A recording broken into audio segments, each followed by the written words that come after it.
So I've been looking at ways to be a little more carb friendly, and so this is one of them.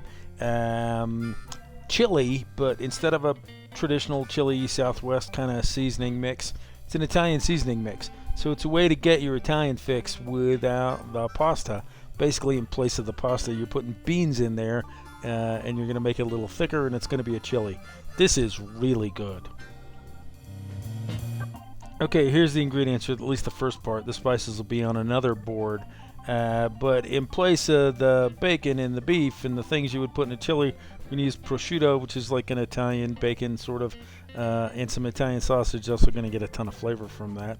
And instead of kidney beans, we're using cannellini beans, which are a traditional Italian bean you find in some pastas. Diced tomatoes, tomato sauce, just like any other chili. Instead of beer, we're using red wine, and then onion, garlic, mushrooms, just like any other chili. And I always use Anaheim peppers in place of where you would typically use a green bell pepper, just because they have a little more flavor. Zoomed in picture of the ingredients. If you can't find prosciutto, and I bet you if you go ask at the deli counter, they have it. But if you can't find it, Canadian bacon is a decent substitute, or even regular bacon. Just don't go hog wild on how it's been smoked.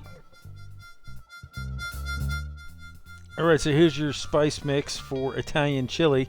The top 5, basically from garlic powder down to cayenne pepper, you're going to find in any chili. If you added cumin and chili powder to that, you would have the seasoning for a regular chili. But instead of those two, we're going to add the bottom 5: oregano, basil, rosemary, thyme, and sage. Traditional 5 horsemen of Italian seasoning. So good. Top down view of the spice family there. I say a teaspoon of everything. Reality is, use fresh herbs if you can get them, and if you can get them, just whatever you get out of it, that's fine. We grow our own herbs in our laundry room. I welcome you to try that as well. And see if you end up a little more of something, a little less of something, that's just fine. Okay, here's the process, the recipe basically. So if you want to pause and read, feel free.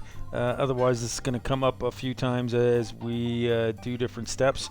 I actually don't have a step in here that says chop all the vegetables, because the ingredients are the vegetables already chopped, but I don't buy them that way. So, fun with vegetables. You can fast forward about 30 seconds if you don't want to watch me chop up my onion. This is a yellow onion, but it sure looked kind of white once I got the skin off. And then I ended up only doing about 2 Anaheims, because these Anaheims were particularly large. Same deal, de-seed them and pull the membrane out, and then chop them up into wee little bits. They're very good. There's a little bit of spice to them. After that, it's time to get after a head of garlic. And because my friend Tammy was so nice to send me a garlic press, all I got to do is get these little guys out of the head, and then I can squeeze the garlic guts right into my vegetable mixture. I put the hard veggies in one bowl, and then the soft veggies, the mushrooms, I chop and put them back in their container, because they go into the cooking process a little later.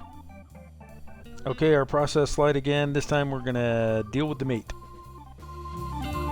Alright, that's prosciutto. I just took it out of its package. You can see it's sort of laid out the way bacon would be. And basically I'm just going to cut this into strips. And because they're already cut into strips, I've cut it into little diced pieces. And that's going to go into the stock pot first, and we'll start rendering the fat from this. Prosciutto is not as fatty as bacon, so there's not as much fat to render, but you're just going to cook it for a little bit first. So prosciutto goes in. And we're going to stir that around a bit and get it broken up and let it start to render and start to brown a little bit. And then after that will be time to bring the Italian sausage into play. You can see that this doesn't break up quite as easy as regular bacon does, but there it's broken up. Italian sausage goes in, and we're going to break that up with our spatula and let that start browning. In fact, we will eventually use the wondrous properties of my Le Creuset stock pot, because it's basically enamel covered cast iron, so it holds a lot of heat. So we'll get this broken up, and then to sort of speed up the cooking time, I'm going to put the lid on. And once that's lidded up, that sausage is going to cook through quite quickly, and then we'll be done with the meat part, and it'll be time to have some more fun. Same process slide again, but this time we're going to add some vegetables to the mix. Alright, so the meat's all nice and browned and ready to go, so we're going to bring the hard veggies into play first. That is the garlic and onion and Anaheim peppers. Get those in, get them mixed up a little bit, because we want everybody playing nicely together. Then we're going to lid that, and we're going to let those vegetables soften for a little bit until it's time to bring the mushrooms into play. Mushrooms always go in later because they cook much faster, and the thing about mushrooms is they're going to give up a ton of liquid. So again, we're going to get them mixed in, and then we're going to lid this up for a minute or two, and let those mushrooms give up their liquid to the rest of the dish, and you'll see they'll have wilted down quite a bit. And there we go, we've done our vegetable additions. Alright, so now it's time to bring the liquid level up. So that's the can of beans, the can of diced tomatoes, and then the wine and the tomato sauce. Alright, beans are going in. Yeah, I know they're white and they're not going to look great in here. And then the diced tomatoes go. But as all this cooks down, they'll take on a little color. Believe me, yeah, you're not going to regret it. So you mix that up a little bit. And now it's time to add liquid. So tomato sauce goes in first, and give that a little stir around, and you're going to find out that's not quite enough. Plus, I really want an excuse to put some wine in here. So I'm going to put in about a cup of wine, and I used a Norton, and I invite you to go look up the Norton grape and buy a bottle of it if you can find it. It is an indigenous grape to the United States. The flavor to me is similar to port, but the mouthfeel is more like a table wine. Wow, does it go well in chili. Same process slide again. Now we're going to add the spices, stir this, and let it simmer. Alright, you can see I chopped up all my herbs plus the regular dried spices. Those guys are going in there. I'm going to give this a nice mixy.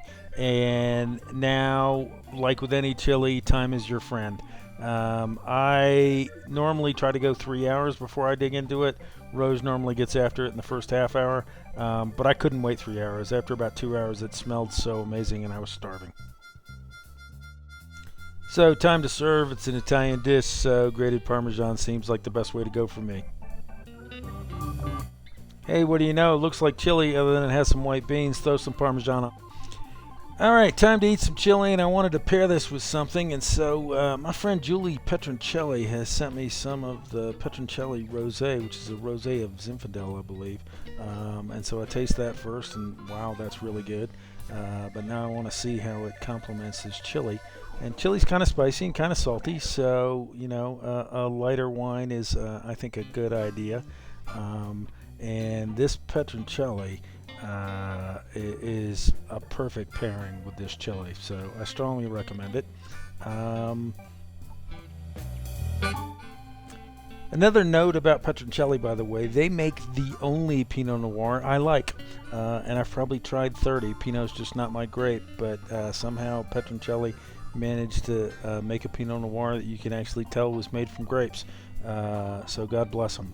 Go to their website, check them out. So I hope you enjoyed this one. I do recommend you try this. It's a good way to get an Italian fix without the high carb pasta loading. The beans sort of take that place. The best flavor profile I can say is it's sort of like lasagna. Give it a shot.